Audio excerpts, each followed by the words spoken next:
S'il y a de la vie à quelques dizaines d'années-lumière de la Terre, le prochain grand télescope de la NASA devrait être capable de la détecter. C'est en tout cas l'objectif fou sur lequel sont en train de travailler des centaines de scientifiques et d'ingénieurs partout autour du monde.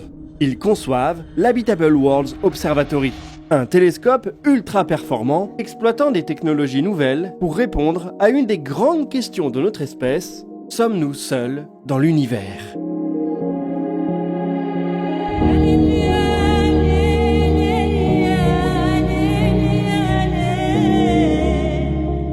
Son architecture n'est pas encore définitivement arrêtée, et plusieurs technologies restent en cours de développement. Mais ses objectifs, eux, sont déjà clairement définis. Il doit observer directement des mondes semblables aux nôtres et rechercher dans leur atmosphère les indices chimiques qui pourraient trahir la présence de la vie. Pour remplir cette mission, il faut entreprendre dès aujourd'hui un énorme travail de préparation. Trouver les exoplanètes les plus intéressantes, comme on en parlait dans le DNDE de mardi, ou comprendre quelles signatures ou ensemble de signatures chimiques peuvent être considérées comme une preuve de vie. Ce travail va s'accélérer dans les années qui viennent, et l'Habitable Worlds Observatory pourrait d'ici une décennie ou deux marquer un des tournants les plus importants de l'histoire de l'humanité.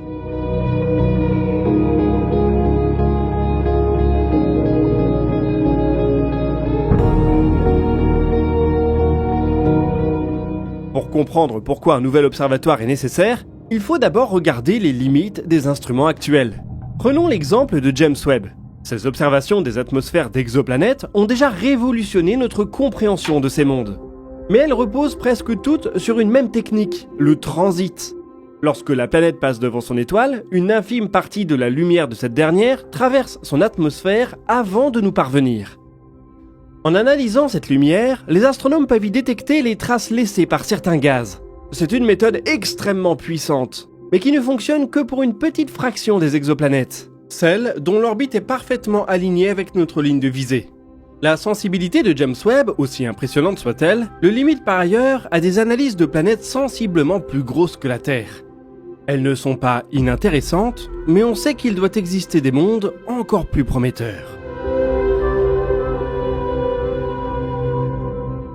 Le problème, c'est que les véritables analogues de la Terre sont précisément les plus difficiles à étudier de cette manière. Une planète semblable à la nôtre ne transite devant une étoile comme le Soleil qu'une fois toutes les quelques centaines de jours. Et encore, faut-il que son orbite soit orientée dans la bonne direction. Surtout, son atmosphère est beaucoup plus fine et les signatures chimiques qu'elle produit sont infiniment plus discrètes que celles des géantes gazeuses observées jusqu'à présent. Même avec toute sa puissance, James Webb ne peut pas répondre directement à la question qui nous intéresse aujourd'hui. Existe-t-il une autre Terre habitable et même habitée ? Pour cela, il faut non seulement un télescope encore plus performant, mais surtout il faut changer de technique et laisser tomber les observations de transit. L'Habitable Worlds Observatory, ou HWO pour les intimes, va ainsi exploiter une technique complètement différente, l'imagerie directe avec un coronographe. L'idée est de ne plus attendre qu'une planète passe devant son étoile, mais de la photographier directement. Sur le papier, cela paraît simple. En pratique, c'est un défi colossal. Une planète comme la Terre est environ 10 milliards de fois moins lumineuse que son étoile dans le domaine visible, et s'en trouve séparée par un angle infime.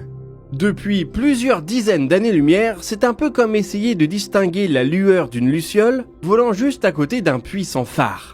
Tant que la lumière de l'étoile n'est pas supprimée presque parfaitement, la planète reste totalement invisible. C'est précisément là qu'entre en jeu le coronographe. Il s'agit d'un ensemble de masques optiques couplés à des miroirs déformables et à des algorithmes extrêmement sophistiqués. Cela lui permet d'éliminer presque toute la lumière de l'étoile afin de révéler les quelques rares photons provenant de la planète. Une fois celle-ci isolée, HWO pourra décomposer sa lumière en un spectre et rechercher les signatures chimiques de son atmosphère. Vapeur d'eau, dioxyde de carbone, oxygène, ozone, méthane ou encore monoxyde de carbone. Cette méthode s'apprête par ailleurs à connaître une première application de taille. Prévu pour être lancé dans moins de 2 mois, le télescope Nancy Grace Roman embarquera l'un des coronographes spatiaux les plus sophistiqués jamais construits. Son objectif ne sera pas encore de détecter une Terre habitable, mais de démontrer que cette technique fonctionne réellement. Ces performances devraient d'ailleurs largement servir à orienter les choix qui seront faits pour concevoir et fabriquer le coronographe de HWO.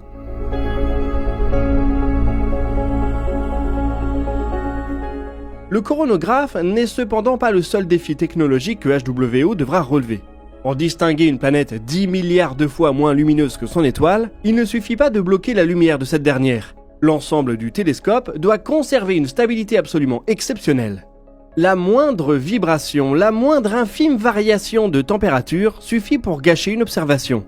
Il suffirait qu'il perde un alignement de quelques dizaines de picomètres, une fraction de la taille d'un atome, pour déformer le front d'onde lumineux et faire réapparaître l'éclat de l'étoile, noyant instantanément le signal de la planète.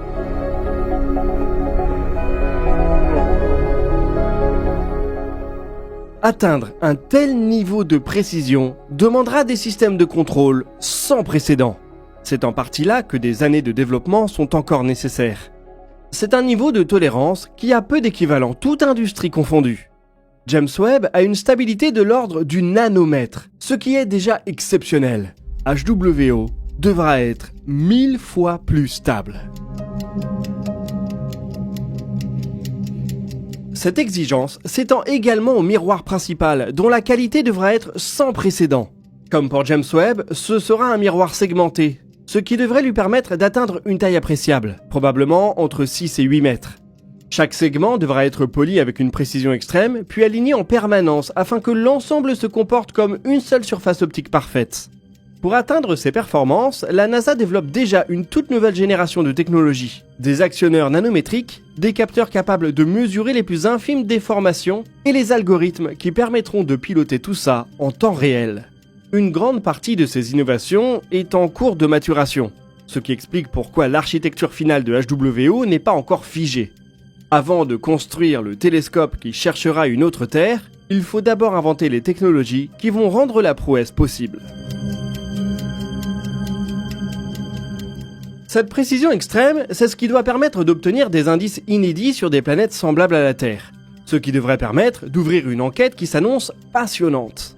Car même si HWO parvient à isoler la lumière d'une exoplanète, il ne prendra jamais une photographie montrant des océans, des forêts ou des villes illuminées. Tout ce qu'il recevra, ce sont quelques photons ayant traversé ou ayant été réfléchis par son atmosphère. En les décomposant selon leur longueur d'onde, les astronomes pourront déterminer quels gaz sont présents. Vapeur d'eau, dioxyde de carbone, oxygène, ozone, méthane, etc. Ce sont ces indices qui permettront de reconstituer les conditions régnant à la surface de la planète et d'évaluer si elle pourrait être propice à la vie. Mais la véritable difficulté commencera à ce moment-là. Aucun de ces gaz, pris isolément, ne constitue une preuve irréfutable de l'existence d'organismes vivants. Sur Terre, par exemple, l'abondance d'oxygène est maintenue par la photosynthèse. Pourtant, d'autres mécanismes, purement géologiques ou photochimiques, pourraient produire ce même gaz sur certaines exoplanètes. Les chercheurs ne recherchent donc pas une molécule miracle, mais des combinaisons de gaz qui ne devraient pas coexister naturellement. La présence simultanée d'oxygène et de méthane, par exemple, serait particulièrement intrigante, car ces deux molécules réagissent rapidement entre elles et devraient disparaître en l'absence d'un mécanisme qui les renouvelle en permanence. C'est en reconstituant toute cette chimie atmosphérique et en éliminant un à un les scénarios abiotiques que HWO pourrait un jour apporter la première preuve crédible que la vie n'est peut-être pas exclusive à la Terre.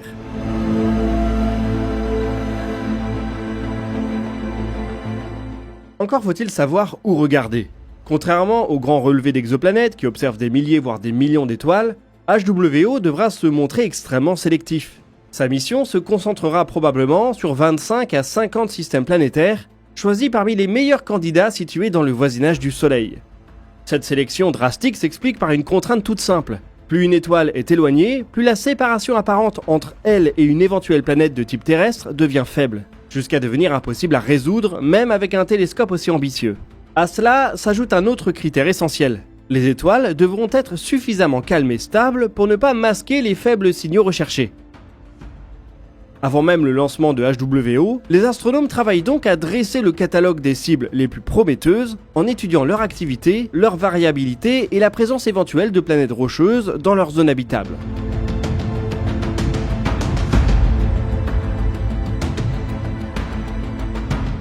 Ce nombre réduit de cibles présente cependant un avantage considérable. Plutôt que de réaliser un simple cliché de chaque planète avant de passer à la suivante, HWO pourra revenir les observer régulièrement pendant des années. Les scientifiques espèrent ainsi détecter des variations au fil du temps, l'alternance de saisons, l'évolution de la couverture nuageuse, des tempêtes à grande échelle ou encore des changements dans la composition de l'atmosphère. Ces observations répétées permettront de passer d'une image figée à une véritable étude du climat de ces mondes lointains. Si une planète semblable à la Terre se cache parmi ces quelques dizaines de cibles, HWO ne cherchera pas seulement à confirmer son existence. Il tentera de comprendre comment elle fonctionne et si son environnement évolue d'une manière compatible avec la présence de la vie.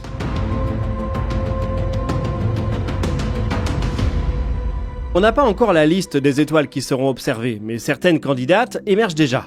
Proxima du Centaure, Tau Ceti ou Epsilon Eridani pourraient ainsi s'inviter dans l'œil du télescope par leur seule proximité. Elles constitueraient des cibles entre guillemets faciles. Proxima du Centaure a par ailleurs une planète un peu plus grosse que la Terre dans sa zone habitable. Peut-être la première cible idéale. D'autres mondes comme LHS 1140b, TOI 700d ou comme on en parlait mardi GJ 3378b pourraient également retenir l'attention si les observations futures confirment leur potentiel. La liste définitive est loin d'être arrêtée et continuera d'évoluer jusqu'au lancement de HWO. Bon, vous allez me dire, lancer un télescope à plusieurs milliards de dollars pour 25 exoplanètes, ça fait un peu cher l'exoplanète. Certes, l'enjeu est de taille, mais ce télescope ne pourra-t-il pas servir ailleurs ? Eh bien oui. Le mot observatory de son nom n'a d'ailleurs pas été choisi au hasard. Comme Hubble ou James Webb avant lui, HWO sera un observatoire généraliste, capable de consacrer une bonne partie de son temps à des domaines très variés de l'astrophysique. Il observera la naissance et la mort des étoiles, suivra la manière dont les éléments chimiques se forment et se dispersent dans les galaxies, étudiera la croissance des trous noirs supermassifs, retracera l'évolution des galaxies au fil des milliards d'années et apportera de nouvelles contraintes sur les grands mystères cosmologiques comme la matière noire ou l'énergie noire. Grâce à sa sensibilité et à sa résolution exceptionnelle dans l'ultraviolet, le visible et le proche infrarouge, il participera à de nombreux domaines de recherche, bien au-delà de la seule quête de la vie extraterrestre. Qui sait, sa plus grande découverte sera peut-être sur ces terrains-là. Avant d'en arriver là, il faut déjà terminer le design du télescope. Et sur ce point, de nombreuses questions restent encore ouvertes. Les scientifiques savent précisément quelle performance ils souhaitent atteindre, mais plusieurs architectures sont encore à l'étude pour y parvenir. Le diamètre exact du miroir principal n'a pas encore été définitivement arrêté, le nombre de segments qui le composera non plus. La configuration des instruments scientifiques ou même certains choix d'optique attendent encore des décisions. Chaque option implique des compromis entre performance, complexité, masse, coût et risques techniques. L'objectif est donc de concevoir un observatoire capable d'atteindre les exigences exceptionnelles de la mission, tout en restant réaliste à construire, à lancer et à exploiter pendant quelques années, voire quelques décennies. Cette phase de conception est également l'occasion d'intégrer les progrès réalisés dans les technologies optiques, les systèmes de contrôle ou les futurs lanceurs. Contrairement à Hubble ou à James Webb, dont l'architecture avait été figée assez tôt, HWO bénéficie encore de plusieurs années de maturation. Les équipes peuvent ainsi adapter le projet au fur et à mesure que les démonstrateurs technologiques, comme le coronographe de Nancy Grace Roman, livrent leurs résultats. L'observatoire qui sera finalement lancé sera probablement assez différent des premières illustrations qu'on a partagées aujourd'hui. Si tout se déroule comme prévu, l'Habitable Worlds Observatory ne sera lancé que dans une quinzaine d'années. D'ici là, les astronomes auront sans doute découvert des milliers de nouvelles exoplanètes, affiné leurs modèles climatiques et identifié les meilleures cibles à observer. Beaucoup de choses peuvent encore évoluer, mais la direction est déjà claire. Pour la première fois, nous construisons un observatoire dont la mission principale est d'étudier directement les planètes semblables à la Terre.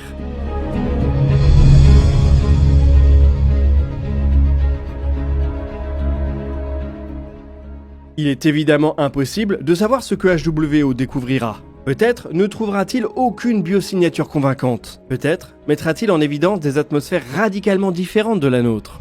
Ou peut-être révélera-t-il des indices suffisamment solides pour transformer notre compréhension de la place de la vie dans l'univers.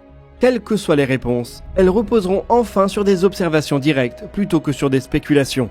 Et c'est déjà en soi une étape importante pour avancer dans la quête de la vie extraterrestre.